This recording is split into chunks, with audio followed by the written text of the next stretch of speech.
કેમ છો? Good morning મારા વાલા મિત્રો. આજે તારીખ થઈ છે 21/7/2025 અને વાર થયો મિત્રો સોમવારનો દિવસ.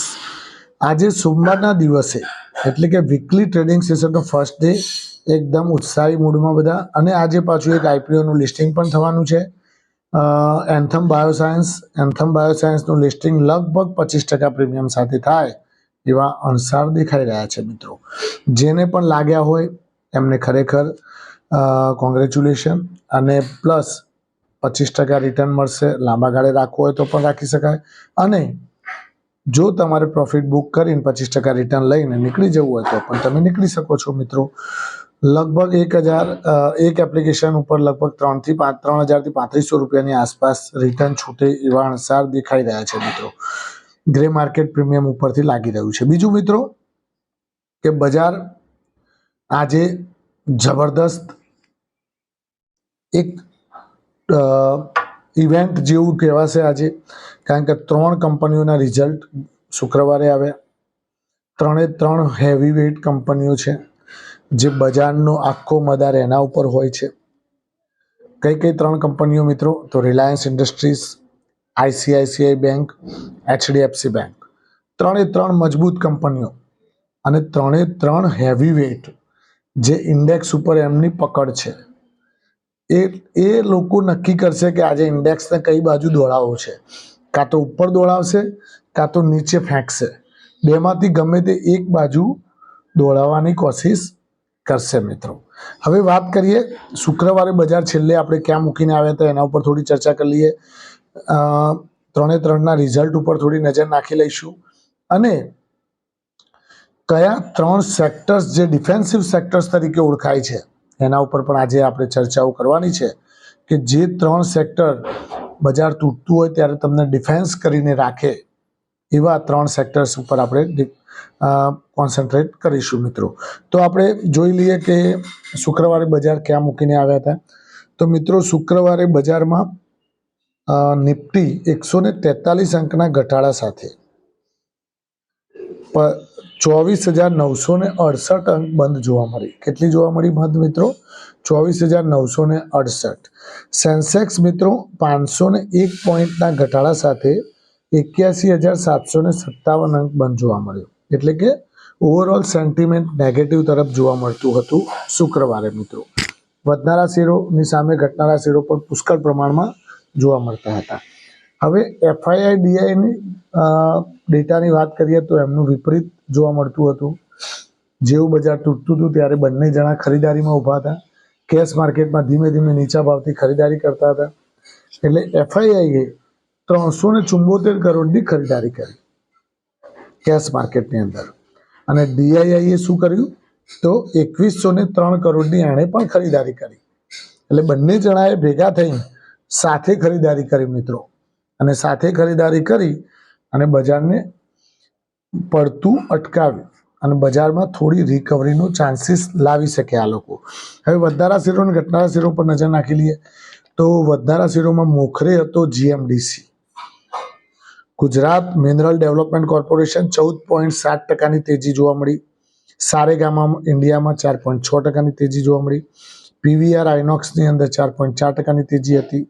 ચેન્નઈ પેટ્રોલિયમમાં 4.3% તેજી જોવા મળી. શમન કેપિટલમાં 4% તેજી જોવા મળી. રેમંડ લિમિટેડમાં 3.2% તેજી હતી. અને ડેટા પેટર્ન્સ નથી, દાલમિયા ભારતમાં પણ 2.8% તેજી જોવા મળી મિત્રો. હવે ઘટનારા શેરો ઉપર નજર નાખી લઈએ તો વાલોર એસ્ટેટ 15.2%ની મંદી જોવા મળી. 199 રૂપિયા આવી ગયો. ક્લીન સાયન્સ 8.8%ની મંદી હતી. ન્યૂજેન સોફ્ટવેર 6.1%ની મંદી હતી. આલોક ઇન્ડસ્ટ્રીઝ 5.5%ની મંદી. એક્સિસ બેંક રિઝલ્ટના કારણે તૂટ્યો હતો. એટલે આખું પ્રાઇવેટ બેન્કિંગ સેક્ટરની અંદર અને ટોટલી બેન્કિંગ સેક્ટરની અંદર ડાઉનવર્ડ ડાયરેક્શનની અંદર બજારને નીચે તરફ ખેંચતું જોવા મળતું હતું. એટલે એક્સિસ બેન્કે બજારનો મૂળ માહોલ બગાડ્યો હતો. 5.2%ની મંદી જોવા મળી મિત્રો. એમાં રૂટ મોબાઈલમાં પણ 5%ની મંદી જોવા મળી અને ડેટા પેટર્ન્સમાં 4.8%ની મંદી જોવા મળી મિત્રો. હવે વાત કરીએ તો બજારમાં લગભગ એક પેટર્ન બની ગઈ છે કે 24,900 950 થી 25,500 સુધી બજાર ફેંકાતું જોવા મળે છે, પણ આજે હવે કઈ તરફની દિશા પકડે છે એ બહુ મહત્વનું ડાયરેક્શન કહેવાશે મિત્રો.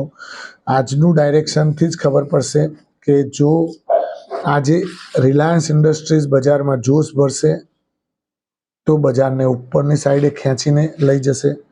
લગભગ 200, 150, 200 અંક નિફ્ટી વધારી પણ શકે છે. એકલો રિલાયન્સ ખેંચીને પણ લઈ જઈ શકે છે.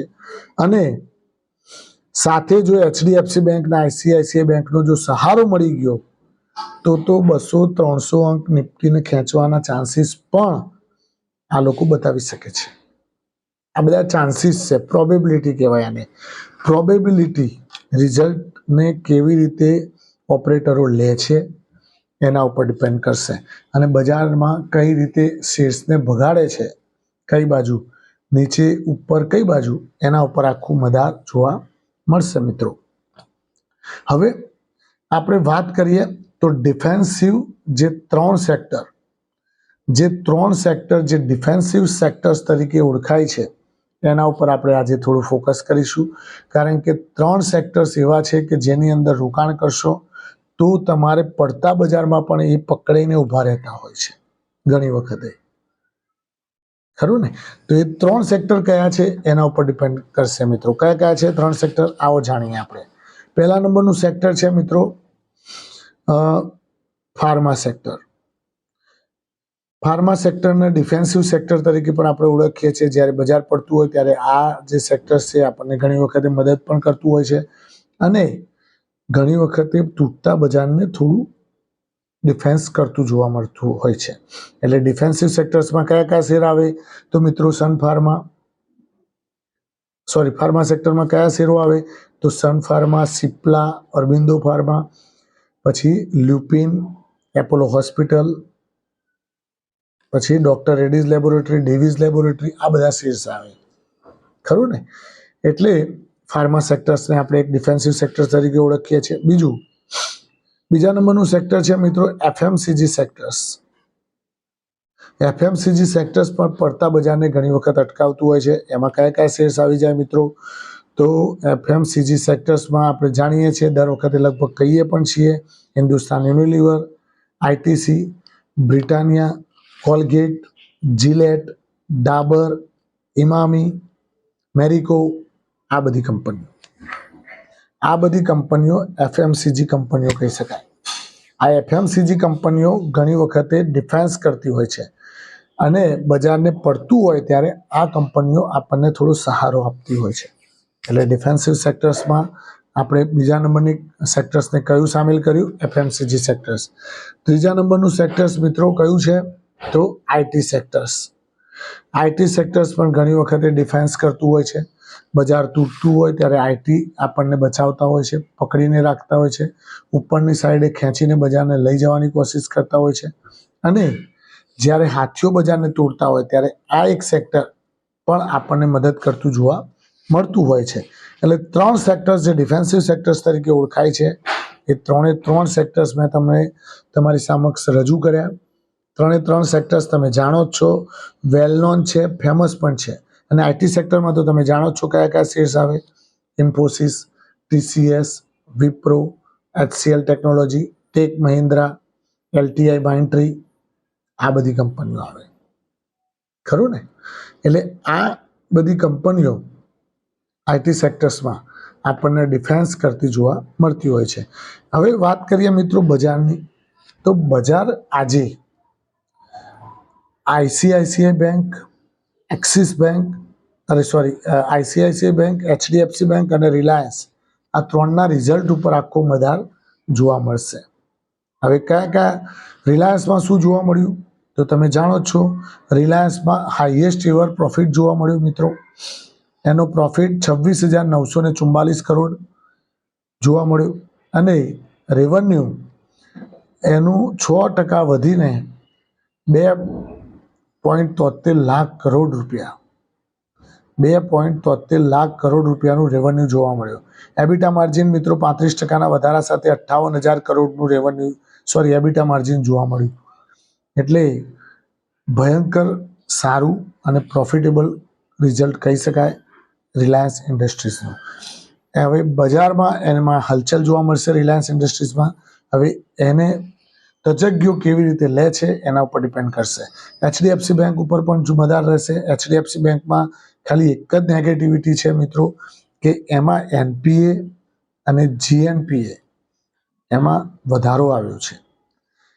એટલે કે નોન પરફોર્મિંગ એસેટ્સમાં વધારો આવ્યો છે અને ગ્રોસ નોન પરફોર્મિંગ એસેટ્સમાં પણ વધારો જોવા મળ્યો છે.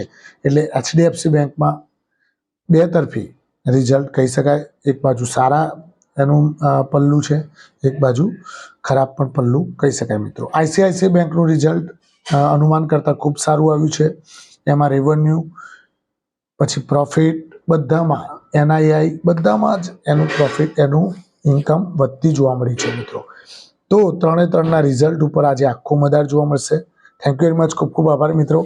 આજનો દિવસ તમારા માટે શુભ રહે, લાભદાયી રહે, ફળદાયી રહે એવી માય પ્રોફિટ પોઈન્ટ ચેનલ વતી આપ સૌને શુભકામનાઓ. Thank you.